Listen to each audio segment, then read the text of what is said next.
everybody, we are MEDnBlack. And if you haven't noticed, we have some new members with us. So I'm going to give them a chance to introduce themselves, and then we're going to go ahead and get started. Hi, everyone. My name is Jazmine. I'm a rising second-year medical student, and I'm excited to be a part of the family. Hey everybody, my name is Joel or Joel, and I'm an intern in pediatrics, and I'm excited to be part of the MEDnBlack family. I have some questions for our new members, just so you all can get to know them like we know them.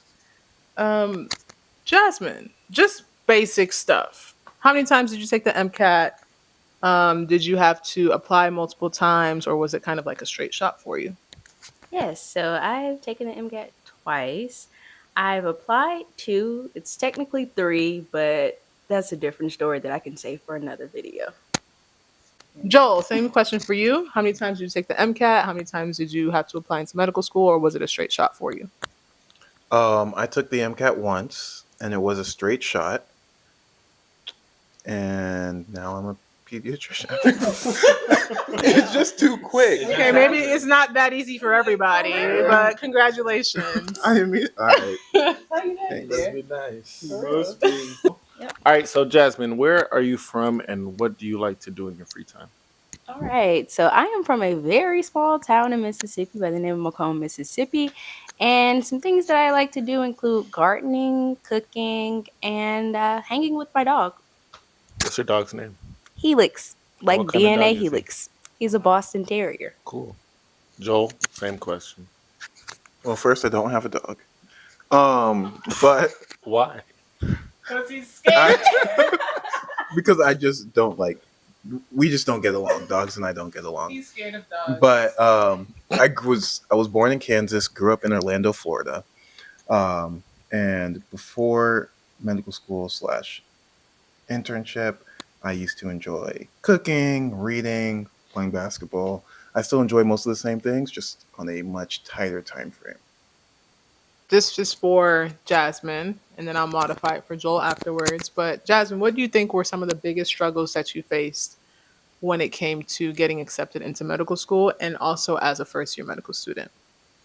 Honestly, self-doubt was the biggest obstacle. I had to get to a point where I was just like believing in myself. Like when you've applied more than once, you get to a point where it's like you don't know if this is for you or if it's something that you can actually accomplish. So that was probably the biggest thing. And then the second question was about medical school. Was the question? As a first-year medical student, what were some of your biggest challenges? The adjustment. Someone like explained it in the sense that you're like standing in front of a water hose, I think, or something like that. That is so true. The amount of information that you get at once, I don't care what program you've done, where you've done it at, it's not going to be the same. It's not going to be the same. If anything, it's just a lot to get adjusted to. And every test block or everything, you have to like really change what you're doing because it's not going to work for every single time you take a different test. So. Just wait for the second one. It's so much worse. Well, thank you for that answer, and congratulations on finishing your first year, by the way. And for Joel, my question is, I know you didn't really have to Struggle.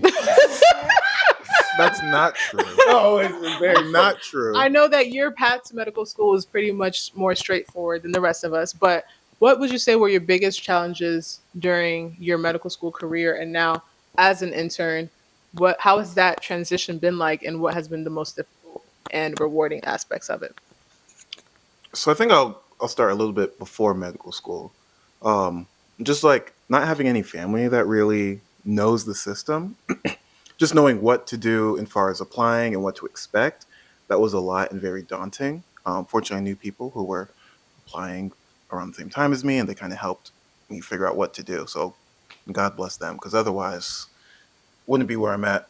But then even getting into medical school, I did feel a little bit of imposter syndrome kind of at the beginning. You know, where I went to school, there were a lot of people from bigger name colleges, and I just went to like my local state school, and so I just felt at first like, oh man, can I really match up? These people went to all these high and mighty places. And then now as an intern, time management is probably the biggest thing. I mean, it's a big thing in medical school, but as an intern, when like really almost none of your time is yours, just finding the time for the things you enjoy, because that's honestly what keeps you sane is pretty difficult. Thank you. You're welcome. Are y'all gonna clap for me? Congrats, Joel. Oh, Thank yeah, you. yeah. Thank you. Clap it up, clap it up, clap it up. What are you leaning toward doing after med school? What are your specialty interests? Okay. So my specialty interests include preventive medicine, rural family medicine, and internal medicine. And why particularly those specialties? Well, I grew up in a rural area, a medically underserved area, so prevention is key, and I just think it's the ultimate community that I want to serve. So, Sounds good. Sounds good. And Joel, you are already in pediatrics. Do you Yep, want to go further beyond that? I do. I want to subspecialize. I'm not sure into exactly what yet. Things that I'm currently interested in are hematology oncology. I really like the population, especially on the hematology side, That's tough. relating to sickle cell.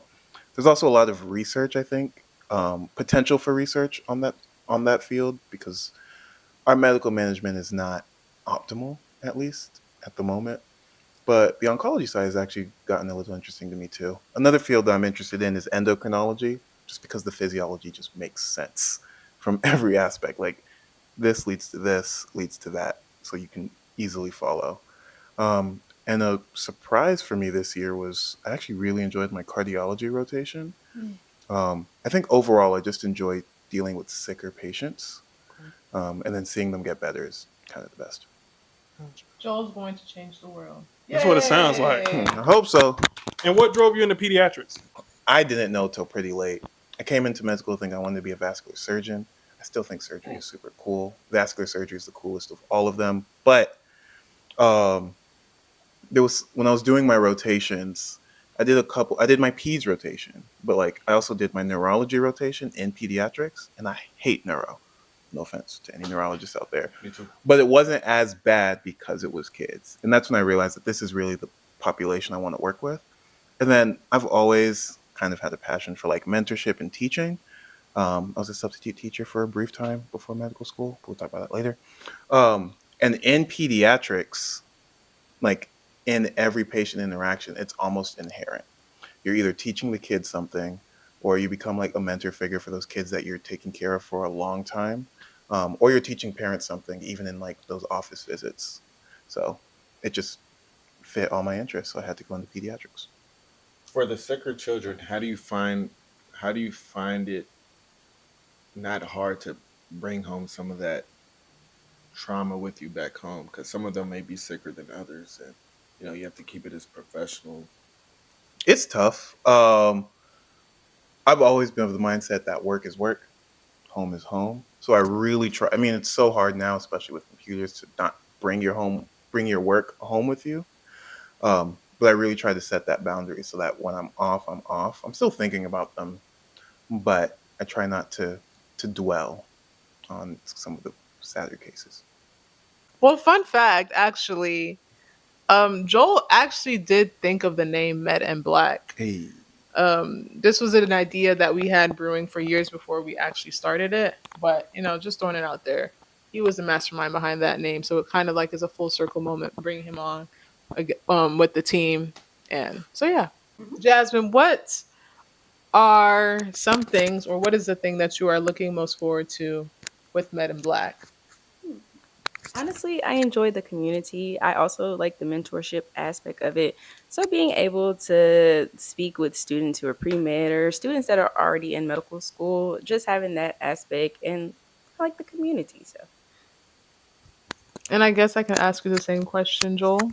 What are you looking most forward I to? don't know why you guess you can ask, but you can. So, Um, what I'm looking forward to the most is kind of like I said, when I was starting to like even think about like medical school and applying, there weren't that many resources, and all the people who seemed to know what they were doing had people in their family or were really close to other doctors. So I hope my goal with Med in Black is that it becomes a resource for people who are like me when I was applying, who are just getting into this crazy field and trying to figure it out. All right. Thank you both. If you guys want to know anything more about Jasmine or Joel, please, the comment section is open. Ask any questions and they will be sure to answer. Make sure you like, comment, subscribe. And as always, we are Med in Black. wow, guys. Yes, we did it. Did I hear Great somebody's job. stomach? On sync. Did I hear You heard somebody's mine. stomach? Oh, okay. Probably mine.